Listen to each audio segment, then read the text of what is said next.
And so anyway, I remember, just share a few stories about how we started some churches. Well, one thing, Abraham,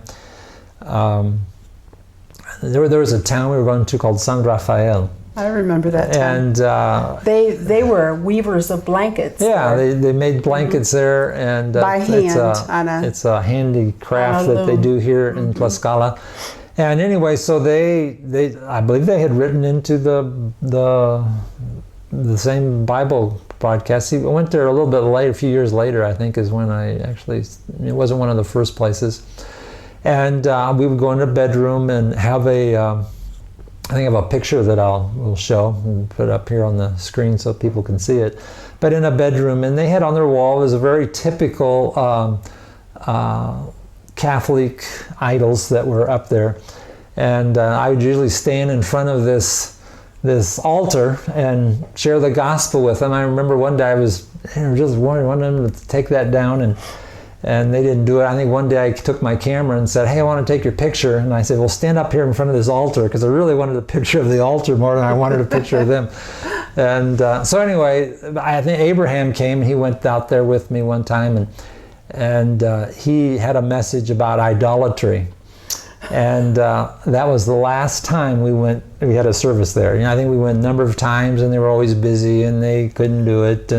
Or they weren't there. Yeah, they weren't there. Whatever happened. There. But years later, I found out that a church had started there in that community, and some of those family people were part of that community, and so I think that it...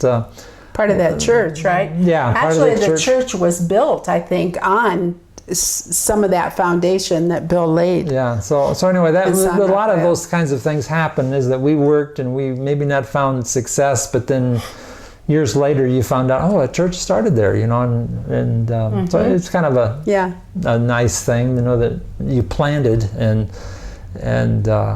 plowed and planted, and maybe somebody else was able to reap the harvest. Yeah. So there was a lot of that kind of thing happening in the 80s. I remember another experience I thought was quite interesting, and it was one of the first places I went to, and I found this family, and the mom's name was Armenia, and her son's name was Isabel. I thought that was kind of unusual for a guy whose name was Isabel, but that was his name. And, he was probably born on St. Isabel's Day. Yeah, it could be. So so that's how they give names to their children. Yeah. But anyway, I went there, and they'd written in, and they hadn't. There was no church around, so I made arrangements to come back a few days later to have a Bible study with them. And before I left, she said, "Could you pray for me? I have a rash on my legs, and there's a lot of discomfort and itching." And so I just prayed for her, put my hand on her and prayed for her, and Lord, heal her in Jesus' name, and I left. Well, the Lord healed her. And when I went back, the house was full of people, all wanted to have prayer for healing.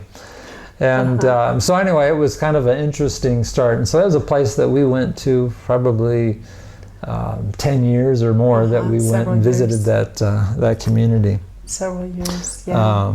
There was a lot of healing in that town. Yeah, we saw a lot of healing during that time.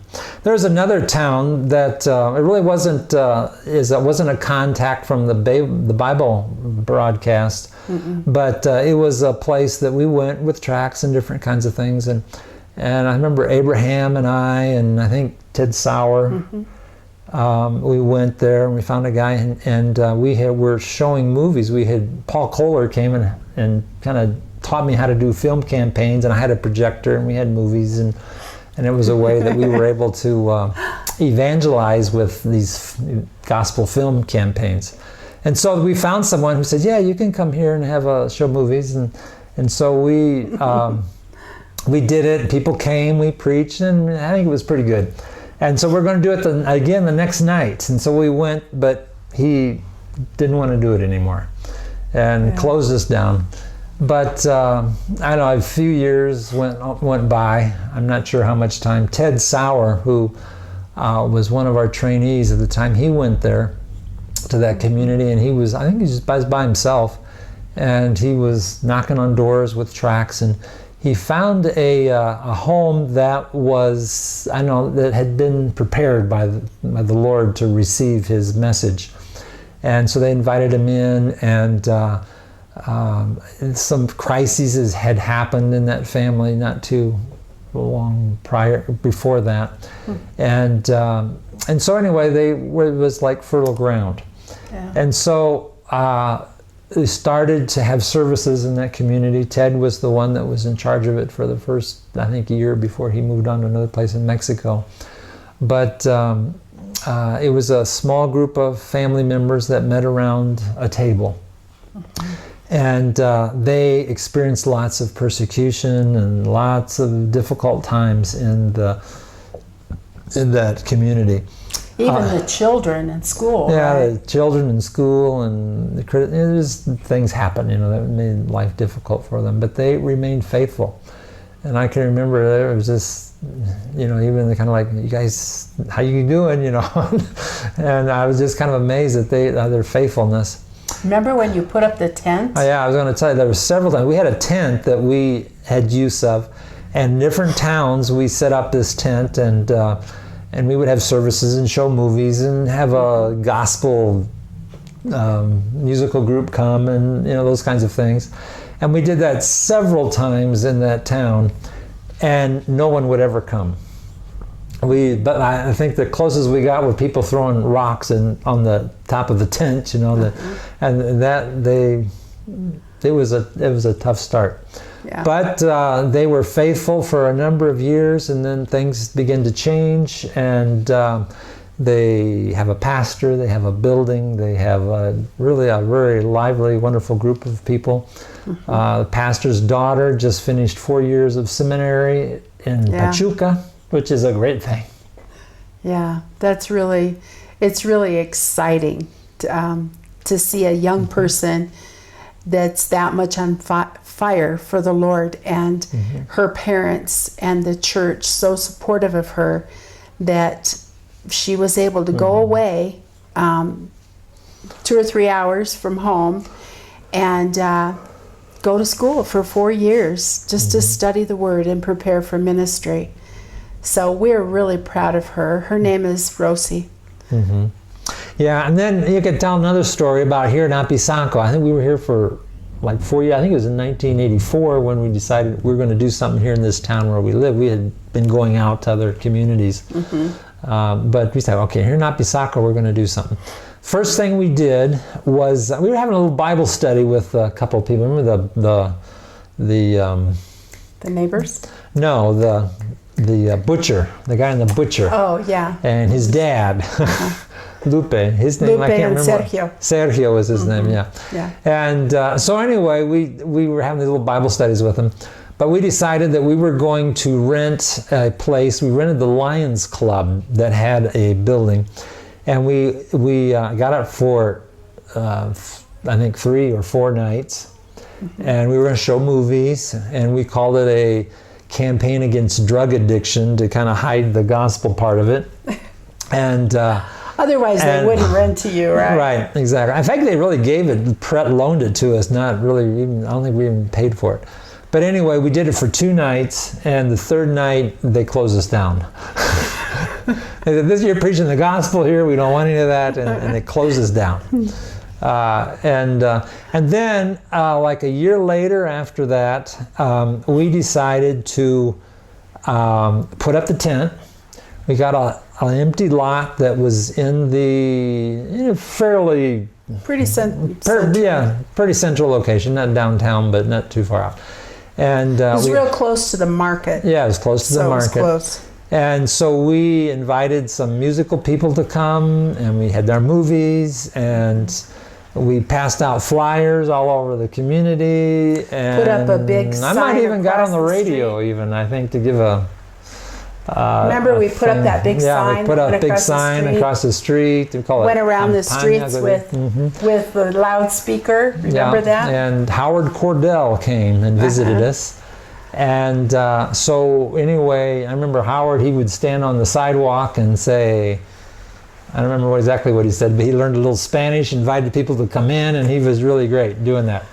he was an usher at Yeah, at Full Faith, but he was putting his skills to work. You know, he was now a pastor of a church, but anyway, he helped us out with that.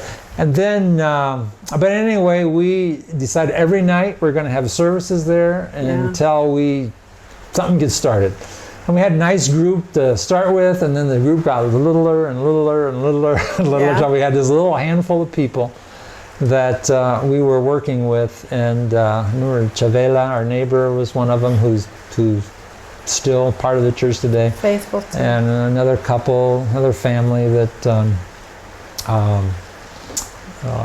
they just died just a few years ago. And so anyway, that's how we started in Apisaco. So anyway, we did a lot of those kinds of activities, just to give you an idea. And we did a lot of sowing and a lot of plowing in this area. And it was kind of tough in the 80s. Mm-hmm.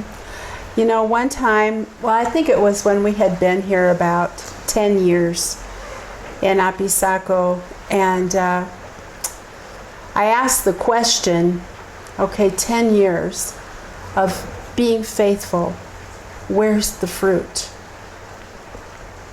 And I think I can't even really remember if it was God who answered me or if it was Bill. It might have been Bill. But it's just kind of the same thing, isn't it? But oh. But the answer was, the fruit will come in missionaries going to the nations. And praise the Lord, that's what we're seeing now. There was another time when you know, Lord, what is going on here? And he said, I sent Bill here to chink away at the hardness of this place, and later others will come and they will build on the foundations that he's laid, and they will reap what he's sown. And my goodness, have we seen that, haven't we? In the 90s, things began to change, okay? And we began to see more churches that were being planted, and the things begin to happen.